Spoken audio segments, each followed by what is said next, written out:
Ronaldinho. Ronaldinho! Ronaldinho! Ronaldinho! Ronaldinho! A derecha. Ronaldinho, Ronaldinho que encara, Ronaldinho solo, Ronaldinho. Ronaldinho, Ronaldinho!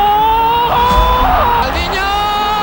Magnifique tout franc. Ronaldinho, c'est l'un des meilleurs joueurs de tous les temps. Un ballon d'or, une Ligue des Champions, plusieurs titres de meilleurs joueurs et plusieurs titres de champions à travers toute l'Europe et j'en passe. L'idole de toute une génération. Ayant un talent inné et unique, donnant cette impression que le football est simple, plus qu'un joueur, un footballeur de légende. Offrant un spectacle dès lors qu'un ballon arrive dans ses pieds. Comment un jeune Brésilien jouant pieds nus dans la rue avec ses amis a pu finir au sommet du monde du football en éblouissant le monde entier de par son talent. Alors retraçons ensemble toute l'histoire d'un petit Brésilien né avec un talent dépassant l'entendement. Toute l'histoire de Ronaldinho, les gars, c'est parti. Ronaldinho, de son vrai nom Ronaldo de Assis Moreira, est né le 21 mars 1980 à Porto Alegre au Brésil. Alors évidemment, il a un talent inné pour le football et notamment pour le contrôle du ballon. À tel point qu'en catégorie jeune, lors d'un match, il inscrit 23 buts. Et évidemment, il se fait remarquer de par son talent et ses qualités techniques déjà à un si jeune âge. Et c'est cela qui lui permettra de faire ses débuts professionnels à Grêmio en 1998. C'est avec ce club professionnel qu'il commencera sa carrière au Brésil. Et c'est à ce moment-là qu'il démontre son talent au monde entier. Il obtient évidemment le titre de meilleur buteur. Et comme si c'était pas assez, avec ce club, il remportera la Copa América en 1999. C'est pour vous dire, rien que la saison 1999-2000, il mettra 39 buts en 43 matchs, ce qui évidemment attirera l'œil de beaucoup de gens. Et il remportera également la Copa do Brasil avec Grêmio en 2000. Et tout ça alors qu'il a commencé ses débuts professionnels il n'y a même pas 3 ans à ce moment-là. Et le jeune Brésilien éblouit déjà le monde entier de par ses gestes techniques incroyables et son génie créatif sur le terrain. Et les gars, comme si c'était pas assez, Ronaldinho remportera la Coupe du Monde en 2002 après un 2-0 en finale face aux Allemands. Je vous le rappelle, dans son équipe évidemment il y avait le Ronaldo, une autre légende du Brésil, avec qui il créera des étincelles et marquera l'histoire. Lors de cette Coupe du Monde, Ronaldinho nous proposa un football que l'on peut qualifier de magique. Et évidemment, un tel talent ne passe pas inaperçu et il finit donc par être recruté par un grand club européen et il rejoint le Paris Saint-Germain en 2001. Au début de sa carrière au Paris Saint-Germain, Ronaldinho est pas mal sur le banc en réalité, mais ça n'enlève rien à son talent, puisque dès qu'il rentre sur le terrain, que ce soit en fin de match ou à certains moments, il crée cette magie qui lui est propre. Ronaldinho qui a déjà marqué sur coup franc, c'était à Rennes, c'est parti, et Amel battu. Couloir dégagé avec Heinz, Ronaldinho, la frappe et le but. Ce ballon pour Ronaldinho face à son goal, Ronaldinho qui passe son goal, qui va marquer le 2-0. Ronaldinho qui file vers le but de Rougneux, Ronaldinho face à Rougneux, ballon piqué, but. Non, ce sera Ronaldinho, et c'est dedans. Magnifique tout franc du Brésilien. Il est Kwasi, Ronaldinho toujours à l'entrée de la surface, Ronaldinho encore. Oh, c'est beau. Évidemment, il devient rapidement l'une des stars de la Ligue 1 avec des performances juste éblouissantes et une ribambelle de buts. Après son petit séjour de 2001 à 2003 à Paris, Ronaldinho s'envole vers l'Espagne où il s'apprête à rejoindre le FC Barcelone. Et ce transfert marquera l'histoire du football puisque Ronaldinho rejoint à ce moment-là le Barça en 2003 pour une somme de 27 millions d'euros. Et dès son premier match, Ronaldinho joue avec ses adversaires, littéralement. C'est le premier match et c'est un premier but de ouf. C'est à ce moment-là qu'on rentre dans l'époque, je dirais même l'âge d'or de Ronaldinho. Shoot à Ronaldinho, goal! Got Sergio Ramos, gets it 3 against 2, Ronaldinho into the area.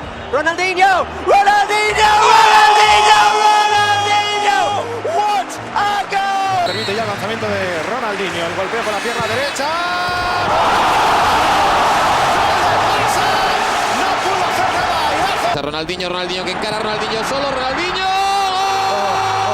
Luis Enrique. Venga Ronaldinho, se marcha Ronaldinho, continúa Ronaldinho.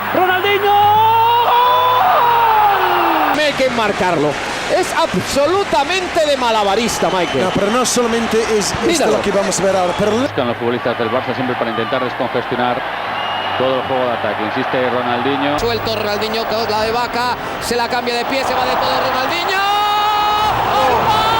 C'est simple, il est tout simplement monstrueux, il semble s'amuser avec le ballon, prend du plaisir en jouant et quand on le regarde jouer, tout a l'air extrêmement simple. Ce n'est pas un joueur de foot, mais un showman. Il offre un véritable spectacle au public et encore une fois, il est éblouissant. Et il remporte le titre du meilleur joueur de la Liga et aussi le titre de meilleur joueur UEFA de l'année. Il obtient en 2005 évidemment son seul et unique ballon d'or, qui est plus que mérité à ce moment-là, puisque c'est simple, son talent domine le monde du football. Pendant son séjour à Barcelone, il laisse tout le monde bouche bée, de par ses feintes, sa technique ou encore son génie créatif balle au pied. C'est simple, c'est du jamais vu. Lors de la saison 2005-2006, il remporte le championnat espagnol et quand le Classico arrive en novembre, il crée des trucs de fou. Il marque 2 buts et sort sous les applaudissements des supporters madrilènes. Carrément, les supporters adverses l'applaudissent. Son talent ne laisse personne indifférent. Ligue des Champions 2006. Ronaldinho crée des actions phénoménales avec le Barça et ils finissent par remporter la Ligue des Champions. Ronaldinho a marqué 94 buts en 207 matchs officiels pour le Barça, dont plusieurs qui sont spectaculaires.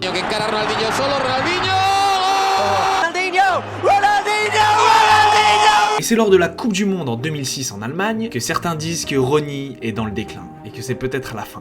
Ronaldinho qui va armer sa patte droite. Sa patte féerique et magique.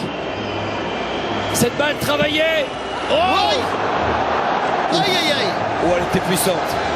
Oh, qu'elle était belle. Le Brésil est éliminé en quart face aux Bleus après beaucoup de ratés. On rappelle que dans l'équipe il y avait Zidane et à ce moment-là Zidane était vraiment bouillant, mais genre extrêmement bouillant. Ils n'ont pas perdu contre n'importe qui. D'ailleurs les mecs, abonnez-vous à la chaîne et activez la cloche puisqu'il y a la vidéo sur toute l'histoire de Zinedine Zidane qui arrive. Si tu veux pas la manquer, abonne-toi à la chaîne. Lors de la saison 2006-2007, Ronaldinho n'est plus aussi décisif et tranchant qu'avant au Barça. Même s'il marque 21 buts en championnat, Ronny est critiqué par son entraîneur et même par certains membres du vestiaire, notamment sur son hygiène de vie et ses virées nocturnes. S'ensuit une blessure à l'adducteur qui le pousse tranquillement vers la sortie du Barça. Il finit par être transféré en Italie à l'AC Milan en 2008. Et Ronaldinho signe donc avec l'AC Milan malgré des tests physiques pas vraiment corrects. Mais ça n'enlève en rien l'ovation qu'il reçoit le jour de son arrivée à Milan. C'est simple, il est accueilli comme un roi. Et devinez qui il y a dans cette équipe à ce moment-là? Son coéquipier de la Seleção, Kaká. On se dit alors que ça ne pourra que donner des étincelles phénoménales. Et lors de la saison 2009-2010, Ronaldinho is back.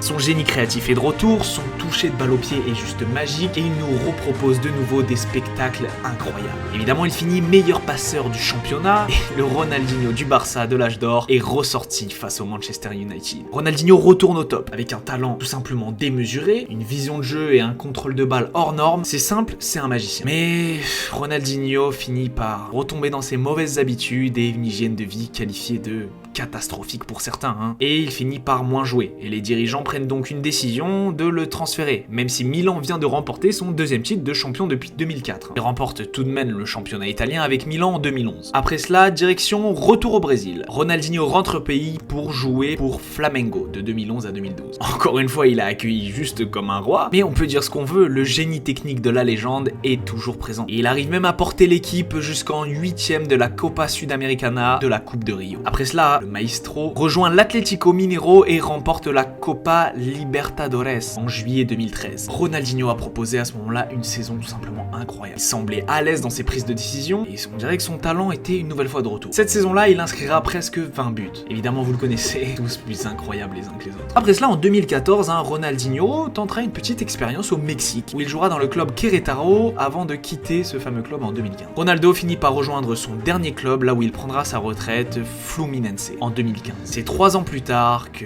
notre génie mettra fin à sa carrière en 2018. On sait que la fin de sa carrière l'a beaucoup touché, mais même dans les dernières années de sa carrière, il a proposé des choses tout simplement incroyables qui étaient encore une fois du jamais vu. Il continuait de nous épater année après année, malgré tout ce qu'on pouvait dire. En réalité, Ronaldinho est une légende du football, bien plus même un modèle pour beaucoup. Le jeune joueur brésilien est né avec ce talent et a amusé et ébloui le monde entier avec. Et c'était son objectif et il est bien atteint, je pense qu'on est d'accord les mecs. C'est une technique, un toucher de balle ainsi qu'une créativité qui sont uniques et qu'on n'a plus jamais revu dans le monde du football. Et avec une meilleure hygiène de vie les gars, il serait pour beaucoup le meilleur joueur de tous les temps sans aucun débat possible. Alors la vraie question les gars, c'est reverra-t-on un jour un joueur aussi talentueux et offrant un véritable spectacle au monde du football un jour? Et telle est la question les mecs. Mais pour toi, qui est le prochain Ronaldinho? Dis-moi ça en commentaire. Évidemment, abonne-toi à la chaîne pour voir toutes les prochaines histoires de tes joueurs préférés.